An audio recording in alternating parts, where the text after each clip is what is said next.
આજે તારીખ છે 14/3/2025 રોજ ગામ મુંદ્રા, તાલુકો સરસ્વતી, જિલ્લો પાટણ, ઉત્તર ગુજરાત। મિત્રો, પ્રગતિ ખેડૂત આજે અમારે ડેલિકટ આજે સેવા ભાવિકને બનીને વૃક્ષારોપણની અંદરમાં આજે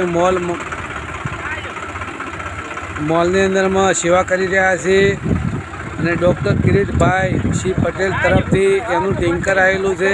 આજે પાણી વૃક્ષની અંદરમાં પાણી પાઈ રહ્યા છે। મિત્રો, આજે સરસ મજાનો એક નજારો છે। આજે તો ઢુલાટી છે, હોળી છે અને અમારા મિત્રો ઉંદરા ગામના સર્વે આજે ખુશખુલાસની અંદરમાં આનંદમાં સેવા ભાવ્યું છે। વૃક્ષારોપણની અંદરમાં પાણી પાઈ રહ્યા છે, સેવા કરી રહ્યા છે। આજે દીનાજી વાત કરશે, બોલો। આજે રંગોનો પર્વ હોળી ધૂળેટીનો તહેવાર છે।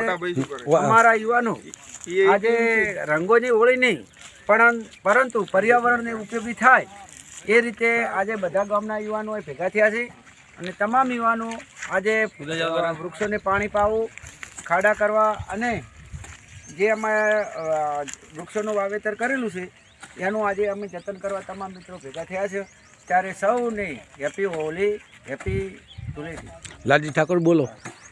નમસ્કાર મિત્રો, અમારા ગામની અંદર આ લગભગ 3 વર્ષથી અમે ગામના તમામ જે અમારી યુવા વર્ગ છે એ અને અમારા ગામના આગેવાનો એ બધા જ સાથે મળી અને 3 વર્ષથી અમે એક આ કાર્ય કરી રહ્યા છીએ કે ધૂળેટીના દિવસે અમારા સમસ્ત યુવાનો જે છે એ બધા એક જગ્યાએ ભેગા થતા હોય છે। અમારા ઉંદરા ગામની સ્મશાન ભૂમિ છે એની અંદર અમે વૃક્ષારોપણનો 2 વર્ષ પ્રોગ્રામ કર્યો હતો। ત્યાં ખૂબ જ સારા અત્યારે વૃક્ષો જોવા મળે છે।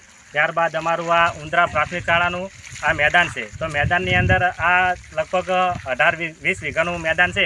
એની અંદર અમે 3 વીઘાની અંદર આ વૃક્ષારોપણ કરેલું છે। તો એની અંદર અત્યારે અમે બધા જીવાનો સાફ સફાઈ કરી રહ્યા છીએ અને એની સાથે સાથે અમે ટેન્કર વડે એ દરેકે વૃક્ષને અમે પાણીની પણ વ્યવસ્થા કરી રહ્યા છીએ। તો અમારું એક જ અમે બધાને સંદેશ આપવા માગીએ છીએ કે ખરેખર જે દરેક જગ્યાએ દરેક ગામના જે યુવાનો છે એ આજના દિવસે ખાસ કરી અને બધા રંગોથી પોતાનો આ અવસર છે એની ઉજવણી કરતા હોય છે।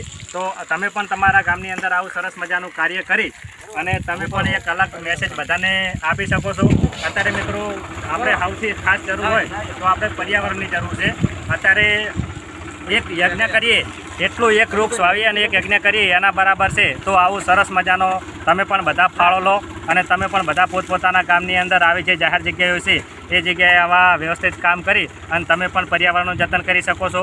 વ્યવસ્થિત અવસરના દિવસે તમે પણ યુવાનોને એક સારા માર્ગે દોરી શકો છો અને બીજાને પણ તમે પ્રેરિત કરી શકો છો। તો અમારા આવા સરસ મજાના કાર્ય બદલ અમે અમારા બધા યુવા ટીમ છે અને હું ખૂબ અભિનંદન પાઠવું છું અને બધાનો આભાર માનું છું કે આવા સારા કાર્યની અંદર જોડાય છે।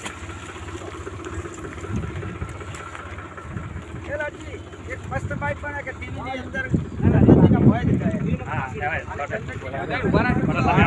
માણસ તો હોળી પણ અમે એક ઝાડ સાથે હોળી મનાવી। પર્યાવરણ શબ્દ આવતારો ખાલી